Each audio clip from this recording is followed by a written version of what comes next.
Frank, thanks. In a speech or an opening statement, that is, it turns hawkish, it turns dovish.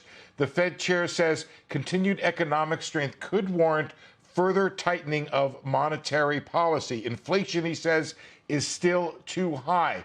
And he does note the recent string of stronger data, saying that recent data show resilience of the economy and the strength of the labor market. Why does that matter? Because he repeats his comment that a return to 2% inflation is likely going to require below-trend growth and softening in the labor market.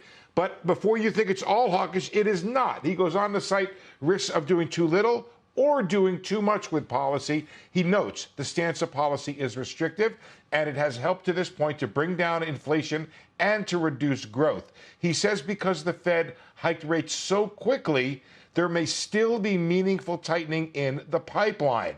Financial conditions, he says, alluding to those high rates in the bond market right now, have tightened significantly and could affect monetary policy. An allusion to some of the comments from his colleagues who have said that because the bond market's doing its work for it, the Fed may not have to do much. He doesn't say that exactly, but he alludes to it. He says the committee ultimately is proceeding carefully, will base its decisions on data and the outlook and the balance of risks.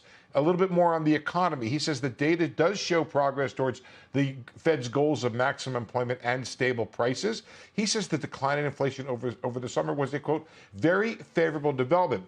And he talks specifically about the September data. He said it did show a continued downward trend, but was somewhat less encouraging.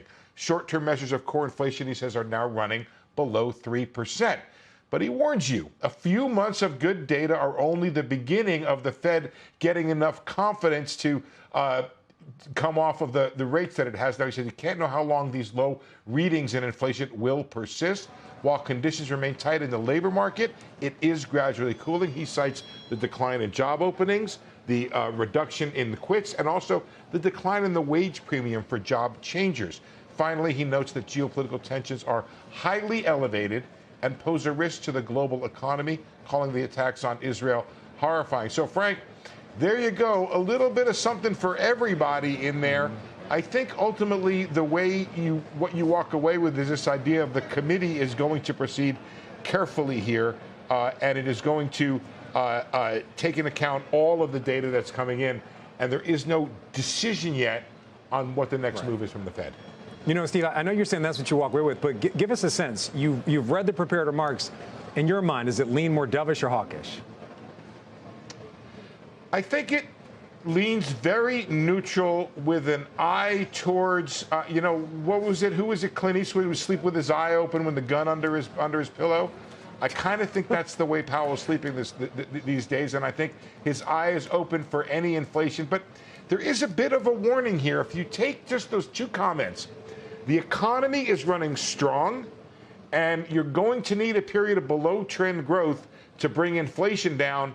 That tells you the chair has more to do. But you can't you can't run with that because of the other things he says in there about financial conditions are tight.